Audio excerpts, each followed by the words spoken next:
بسم اللہ الرحمن الرحیم۔ یاد کرو جب موسیٰ نے اپنی قوم کے لیے پانی کی دعا کی تو ہم نے کہا کہ فلاں چٹان پر اپنا عصا مارو، چنانچہ اس سے 12 چشمے پھوٹ نکلے۔ وہ چٹان اب تک جزیرہ نمائے سینا میں موجود ہے، سیاح اسے جا کر دیکھتے ہیں اور چشموں کے شگاف اس میں اب بھی پائے جاتے ہیں۔ 12 چشموں میں یہ مصلحت تھی کہ بنی اسرائیل کے قبیلے بھی 12 ہی تھے۔ خدا نے ہر ایک قبیلے کے لیے الگ چشمہ نکال دیا تاکہ ان کے درمیان پانی پر جھگڑا نہ ہو، اور ہر قبیلے نے جان لیا کہ کون سی جگہ اس کے پانی لینے کی ہے۔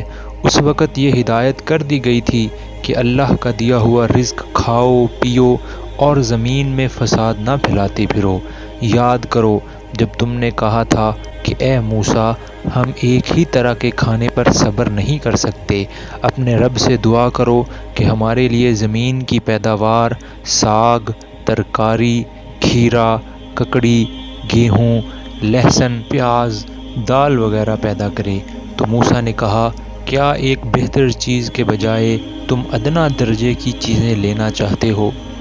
یہ مطلب نہیں ہے کہ من و سلوہ چھوڑ کر جو بے مشقت مل رہا ہے وہ چیزیں مانگ رہے ہو جن کے لیے کھیتی باڑی کرنی پڑے گی، بلکہ مطلب یہ ہے کہ جس بڑے مقصد کے لیے یہ صحرا نوردی تم سے کرائی جا رہی ہے، اس کے مقابلے میں کیا تم کو کام و دہن کی لذت اتنی مرغوب ہے کہ اس مقصد کو چھوڑنے کے لیے تیار ہو اور ان چیزوں سے محرومی کچھ مدت کے لیے بھی برداشت نہیں کر سکتے؟ اچھا، کسی شہری آبادی میں جا رہو، جو کچھ تم مانگتے ہو وہاں مل جائے گا۔ آخر کار نوبت یہاں تک پہنچی کہ ذلت و خواری اور پستی و بدحالی ان پر مسلط ہو گئی اور وہ اللہ کے غضب میں گھر گئے۔ یہ نتیجہ تھا اس کا کہ وہ اللہ کی آیات سے کفر کرنے لگے۔ آیات سے کفر کرنے کی مختلف صورتیں ہیں۔ مثلاً ایک یہ کہ خدا کی بھیجی ہوئی تعلیمات میں سے جو بات اپنے خیالات یا خواہشات کے خلاف پائی، اس کو ماننے سے صاف انکار کر دیا۔ دوسرے یہ کہ ایک بات کو یہ جانتے ہوئے کہ خدا نے فرمائی ہے، پوری ڈھٹائی اور سرکشی کے ساتھ اس کی خلاف ورزی کی اور حکم الہی کی کچھ اور پرواہ نہ کی۔ تیسرے یہ کہ ارشاد الہی کے مطلوب و مفہوم کو اچھی طرح جاننے اور سمجھنے کے باوجود اپنی خواہش کے مطابق اسے بدل ڈالا اور پیغمبروں کو ناحق قتل کرنے لگے۔ یہ نتیجہ تھا ان کی نافرمانیوں کا اور اس بات کا کہ وہ حدود شرع سے نکل جاتے تھے۔ بنی اسرائیل نے اپنے اس جرم کو اپنی تاریخ میں خود تفصیل کے ساتھ بیان کیا ہے۔ مثال کے طور پر ہم بائبل سے چند واقعات یہاں نقل کرتے ہیں۔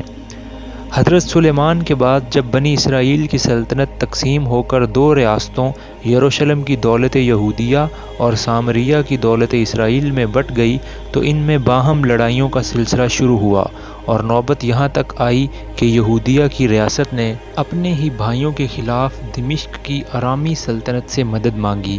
اس پر خدا کے حکم سے حنانی نبی نے یہودیہ کے فرما روا آسا کو سخت تنبیہ کی، مگر آسا نے اس تنبیہ کو قبول کرنے کے بجائے خدا کے پیغمبر کو جیل بھیج دیا۔ حضرت الیاس علیہ السلام نے جب بعل کی پرستش پر یہودیوں کو ملامت کی اور از سر نو توحید کی دعوت کا سور پھونکنا شروع کیا تو سامریہ کا اسرائیلی بادشاہ اخی اب اپنی مشرک بیوی کی خاطر ہاتھ دھو کر ان کی جان کے پیچھے پڑ گیا، حتیٰ کہ انہیں جزیرہ نمائے سینا کے پہاڑوں میں پناہ لینی پڑی۔ اس موقع پر جو دعا حضرت الیاس نے مانگی ہے، اس کے الفاظ یہ ہیں: بنی اسرائیل نے تیرے عہد کو ترک کیا، تیرے نبیوں کو تلوار سے قتل کیا، اور ایک میں ہی اکیلا بچا ہوں، سو میری جان لینے کے درپے ہیں۔ ایک اور نبی حضرت میکایہ کو اسی اخی اب نے حق گوئی کے جرم میں جیل بھیجا اور حکم دیا کہ اس شخص کو مصیبت کی روٹی کھلانا اور مصیبت کا پانی پلانا۔ پھر جب یہودیہ کی ریاست میں علانیہ بت پرستی اور بدکاری ہونے لگی اور زکریہ نبی نے اس کے خلاف آواز بلند کی تو شاہ یہودہ یوآس کے حکم سے انہیں عین ہیکل سلیمانی میں مقدس اور قربان گاہ کے درمیان سنگسار کر دیا گیا۔ اس کے بعد جب سامریہ کی اسرائیلی ریاست اشوریوں کے ہاتھوں ختم ہو چکی اور یروشلم کی یہودی ریاست کے سر پر تباہی کا طوفان تلا کھڑا تھا، تو یرمیاہ نبی اپنی قوم کے زوال پر ماتم کرنے اٹھے اور کوچے کوچے انہوں نے پکارنا شروع کیا کہ سنبھل جاؤ، ورنہ تمہارا انجام سامریہ سے بھی بدتر ہوگا۔ مگر قوم کی طرف سے جو جواب ملا وہ یہ تھا کہ ہر طرف سے ان پر لعنت اور پھٹکار کی بارش ہوئی، پیٹے گئے، قید کیے گئے، رسی سے باندھ کر کیچڑ بڑے حوض میں لٹکا دیے گئے تاکہ بھوک اور پیاس سے وہیں سوکھ سوکھ کر مر جائیں، اور ان پر الزام لگایا گیا کہ وہ قوم کے غدار ہیں، بیرونی دشمنوں سے ملے ہیں۔ ایک اور نبی حضرت آموس کے متعلق لکھا ہے کہ جب انہوں نے سامریہ کی اسرائیلی ریاست کو اس کی گمراہیوں اور بدکاریوں پر ٹوکا اور ان حرکات کے برے انجام سے خبردار کیا تو انہیں نوٹس دیا گیا کہ ملک سے نکل جاؤ اور باہر جا کر نبوت کرو۔ حضرت یحییٰ علیہ السلام نے جب ان بد اخلاقیوں کے خلاف آواز اٹھائی جو یہودیہ کے فرما روا ہیرودس کے دربار میں کھلم کھلا ہو رہی تھیں، تو پہلے وہ قید کیے گئے، پھر بادشاہ نے اپنی معشوقہ کی فرمائش پر قوم کے اس صالح ترین آدمی کا سر قلم کر کے ایک تھال میں رکھ کر اس کی نذر کر دیا۔ آخر میں حضرت عیسیٰ پر بنی اسرائیل کے علماء اور سرداران قوم کا غصہ بھڑکا، کیونکہ وہ انہیں ان کے گناہوں اور ان کی ریاکاریوں پر ٹوکتے تھے اور ایمان و راستی کی تلقین کرتے تھے۔ اس قصور پر ان کے خلاف جھوٹا مقدمہ تیار کیا گیا، رومی عدالت سے ان کے قتل کا فیصلہ حاصل کیا گیا، اور جب رومی حاکم پیلاطس نے یہود سے کہا کہ آج عید کے روز میں تمہاری خاطر یسوع اور بارابا ڈاکو دونوں میں سے کس کو رہا کروں، تو ان کے پورے مجمع نے بلا اتفاق پکار کر کہا کہ بارابا کو چھوڑ دے اور یسوع کو پھانسی پر لٹکا۔ یہ ہے اس قوم کی داستان جرائم کا ایک نہایت شرمناک باب، جس کی طرف قرآن کی اس آیت میں مختصراً اشارہ کیا گیا ہے۔ اب یہ ظاہر ہے کہ جس قوم نے اپنے فساق و فجار کو سرداری و سربراہ کاری کے لیے اور اپنے صلحاء و ابرار کو جیل اور دار کے لیے پسند کیا ہو، اللہ تعالیٰ اس کو اپنی لعنت کے لیے پسند نہ کرتا تو آخر اور کیا کرتا۔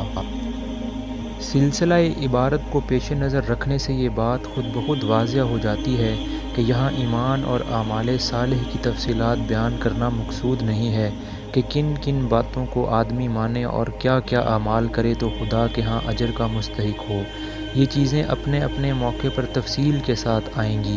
یہاں تو یہودیوں کے اس زعم باطل کی تردید مقصود ہے کہ وہ صرف یہودی گروہ کو نجات کا اجارہ دار سمجھتے تھے۔ وہ اس خیال خام میں مبتلا تھے کہ ان کے گروہ سے اللہ کا کوئی خاص رشتہ ہے جو دوسرے انسانوں سے نہیں ہے، لہٰذا جو ان کے گروہ سے تعلق رکھتا ہے وہ خواہ اعمال اور عقائد کے لحاظ سے کیسا ہی ہو، بہرحال نجات اس کے لیے مقدر ہے، اور باقی تمام انسان جو ان کے گروہ سے باہر ہیں وہ صرف جہنم کا ایندھن بننے کے لیے پیدا ہوئے ہیں۔ اس غلط فہمی کو دور کرنے کے لیے فرمایا جا رہا ہے کہ اللہ کے ہاں اصل چیز تمہاری یہ گروہ بندیاں نہیں ہیں، بلکہ وہاں جو کچھ اعتبار ہے وہ ایمان اور عمل صالح کا ہے۔ جو انسان بھی یہ چیز لے کر حاضر ہوگا وہ اپنے رب سے اپنا اجر پائے گا۔ خدا کے ہاں فیصلہ آدمی کی صفات پر ہوگا، نہ کہ تمہاری مردم شماری کے رجسٹروں پر۔ یاد کرو وہ وقت جب ہم نے طور کو تم پر اٹھا کر تم سے پختہ عہد لیا تھا۔ اس واقعے کو قرآن میں مختلف مقامات پر جس انداز سے بیان کیا گیا ہے، اس سے یہ بات صاف ظاہر ہوتی ہے کہ اس وقت بنی اسرائیل میں یہ ایک مشہور و معروف واقعہ تھا، لیکن اب اس کی تفصیلی کیفیت معلوم کرنا مشکل ہے۔ بس مجملاً یوں سمجھنا چاہیے کہ پہاڑ کے دامن میں میثاق لیتے وقت ایسی خوفناک صورتحال پیدا کر دی گئی تھی کہ ان کو ایسا معلوم ہوتا تھا گویا پہاڑ ان پر آ پڑے گا۔ ایسا ہی کچھ نقشہ سورہ اعراف آیت 171 میں کھینچا گیا ہے، اور کہا تھا کہ جو کتاب ہم تمہیں دے رہے ہیں اسے مضبوطی کے ساتھ تھامنا، اور جو احکام و ہدایات اس میں درج ہیں انہیں یاد رکھنا۔ اسی ذریعے سے توقع کی جا سکتی ہے کہ تم تقویٰ کی روش پر چل سکو گے، مگر اس کے بعد تم اپنے عہد سے پھر گئے۔ اس پر بھی اللہ کے فضل اور اس کی رحمت نے تمہارا ساتھ نہ چھوڑا، ورنہ تم کبھی کے تباہ ہو چکے تھے۔ پھر تمہیں اپنی قوم کے ان لوگوں کا قصہ تو معلوم ہی ہے جنہوں نے سبت کا قانون توڑا تھا۔ ہم نے انہیں کہہ دیا کہ بندر بن جاؤ اور اس حال میں رہو کہ ہر طرف سے تم پر دھتکار پھٹکار پڑے۔ سبت یعنی ہفتے کا دن۔ بنی اسرائیل کے لیے یہ قانون مقرر کیا گیا تھا کہ وہ ہفتے کو آرام اور عبادت کے لیے مخصوص رکھیں۔ اس روز کسی قسم کا دنیاوی کام حتیٰ کہ کھانا پکانے کا کام بھی خود نہ کریں، نہ اپنے خادموں سے لیں۔ اس باب میں یہاں تک تاکیدی احکام تھے کہ جو شخص اس مقدس دن کی حرمت کو توڑے وہ واجب القتل ہے۔ لیکن جب بنی اسرائیل پر اخلاقی و دینی انحطاط کا دور آیا تو وہ علی اعلان سبت کی بے حرمتی کرنے لگے، حتیٰ کہ ان کے شہروں میں کھلے عام سبت کے روز تجارت ہونے لگی۔ اس واقعے کی تفصیل آگے سورہ اعراف میں آتی ہے۔ ان کے بندر بنائے جانے کی کیفیت میں اختلاف ہے۔ بعض یہ سمجھتے ہیں کہ ان کی جسمانی حیت بگاڑ کر بندروں کی سی کر دی گئی تھی، اور بعض اس کے یہ معنی لیتے ہیں کہ ان میں بندروں کی سی صفات پیدا ہو گئی تھیں۔ لیکن قرآن کے الفاظ اور انداز بیان سے ایسا ہی معلوم ہوتا ہے کہ یہ مسخ اخلاقی نہیں بلکہ جسمانی تھا۔ میرے نزدیک کرین قیاس یہ ہے کہ ان کے دماغ بعینی اسی حال پر رہنے دیے گئے ہوں گے جس میں وہ پہلے تھے، اور جسم مسخ ہو کر بندروں کے سے ہو گئے ہوں گے۔ اس طرح ہم نے ان کے انجام کو اس زمانے کے لوگوں اور بعد کی آنے والی نسلوں کے لیے عبرت اور ڈرنے والوں کے لیے نصیحت بنا کر چھوڑا۔ پھر وہ واقعہ یاد کرو جب موسیٰ نے اپنی قوم سے کہا کہ اللہ تمہیں ایک گائے ذبح کرنے کا حکم دیتا ہے۔ کہنے لگے، کیا تم ہم سے مذاق کرتے ہو؟ موسیٰ نے کہا، میں اس سے خدا کی پناہ مانگتا ہوں کہ جاہلوں کی سی باتیں کروں۔ بولے، اچھا، اپنے رب سے درخواست کرو کہ وہ ہمیں اس گائے کی کچھ تفصیل بتائے۔ موسیٰ نے کہا، اللہ کا ارشاد ہے کہ وہ ایسی گائے ہونی چاہیے جو نہ بوڑھی ہو نہ بچیا بلکہ اوسط عمر کی ہو، لہٰذا جو حکم دیا جاتا ہے اس کی تعمیل کرو۔ پھر کہنے لگے، اپنے رب سے یہ اور پوچھ دو کہ اس کا رنگ کیسا ہو۔ موسیٰ نے کہا، وہ فرماتا ہے، زرد رنگ کی گائے ہونی چاہیے جس کا رنگ ایسا شوخ ہو کہ دیکھنے والوں کا جی خوش ہو جائے۔ پھر بولے، اپنے رب سے صاف صاف پوچھ کر بتاؤ کیسی گائے مطلوب ہے، ہمیں اس کی تعین میں اشتباہ ہو گیا ہے، اللہ نے چاہا تو ہم اس کا پتہ پا لیں گے۔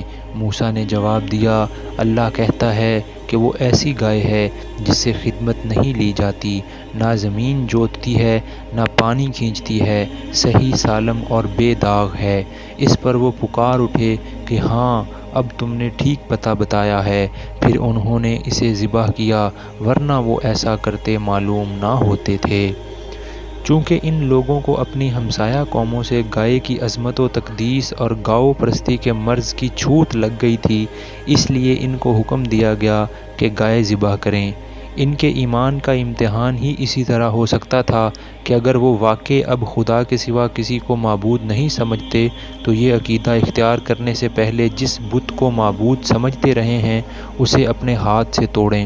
یہ امتحان بہت کڑا معلوم امتحان تھا، دلوں میں پوری طرح ایمان اترا ہوا نہ تھا، اس لیے انہوں نے ٹالنے کی کوشش کی اور تفصیلات پوچھنے لگے، مگر جتنی جتنی تفصیلات وہ پوچھتے گئے اتنے ہی گھرتے چلے گئے، یہاں تک کہ آخر کار اس خاص قسم کی سنہری گائے پر جسے اس زمانے میں پرستش کے لیے مختص کیا جاتا تھا گویا انگلی رکھ کر بتا دیا گیا کہ اسے ذبح کرو۔ بائبل میں بھی اس واقعہ کی طرف اشارہ ہے، مگر وہاں یہ ذکر نہیں ہے کہ بنی اسرائیل نے اس حکم کو کس طرح ٹالنے کی کوشش کی تھی۔